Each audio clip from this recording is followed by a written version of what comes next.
চলো চলো আস্তে আস্তে আস্তে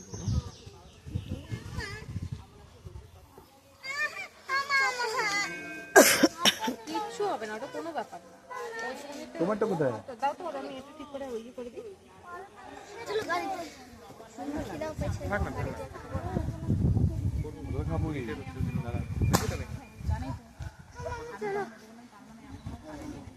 কোথায় কই যাব? কেন কেন রে? তোর মন্দির টন্দির আসতে ভালো লাগে না? না ভালো লাগে না না মন্দির আসতে? একটার সময় ভোগ। হ্যাঁ, আমরা এখন পুরনো মন্দিরে যাব, পুরনো মন্দির থেকে পুজো দিয়ে আস্তে আস্তে 1টা বাজবে।